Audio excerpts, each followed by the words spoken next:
Hi, I'm Chaz, and welcome back to my series where I fix up my grandmother's rental properties. We actually inherited this house from my great-grandmother on my grandfather's side. She had this house ever since the 60s, and then her daughter, my great-aunt, lived in it for a while before we turned it into a rental property.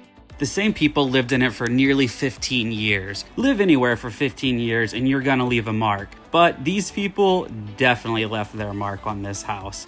Unfortunately, right after they moved out, would you believe it, a tree fell on the house. So it was actually not horrible timing because we were already working on it, but it was another of the big to-dos that we had to do. Look what was lurking behind the walls. So much rot that we just didn't know about. And this seems to be the story time and time again with these rental properties. Until you peel back the walls, you don't really know what's hiding behind there. So when we go in, we like to try to take all the walls down, completely start over. For example, right here, you see that we put in all of this insulation. It originally didn't have any insulation inside of the house. So just that alone is going to help this house for the next 50, 60 years do way better with actually having a nice controlled climate versus prior to it. Not to mention noise cancellation, especially in this bathroom. This bathroom has the living room right on the other side, and there was no insulation between that either. So I imagine you heard some noises every now and then. The kitchen was another place we just started over from complete scratch so we could get some custom cabinets to fit that space. We redid the floors. Thankfully, this hardwood floors were hiding underneath all of that nasty outdated carpet, and all we needed to do was sand them down and just refinish them. Also, by this point, you're starting to see that we're getting texture on the walls and getting ready to paint. And I also added this extra trim to those doors to try to take them from the 1960s to a little bit more of 2026. Here we are with bringing the color in, baby. You know me, you know I am a sucker for blue, so I try not to design using it all the way, all the time. So my excuse here was to go a little lighter blue and a really dark blue, and that's how I got away with it. But I do add in a touch of green into another one of these bathrooms coming up soon as well. So hey, look, you got another color in there. With all the wood tones, I think it plays perfectly with it. Contrast for me is everything. Really kind of makes that space feel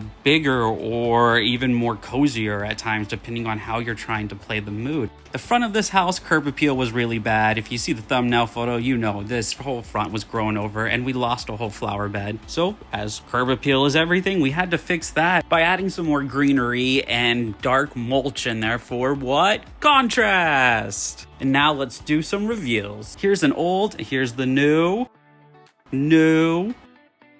old, and new. We have a nice huge galley kitchen now for whoever takes this on. Washer and dryer was incorporated into that where you had some space above it. This was that front dining living area.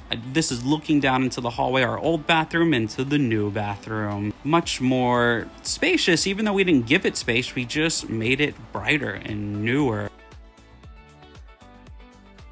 Here we are with the closet, kind of the same thing with that old bathroom into this. Lots of whites to really try to make the space feel bigger than what it was built for in the 1960s. I hope you liked it, and I look forward to seeing you in the next one.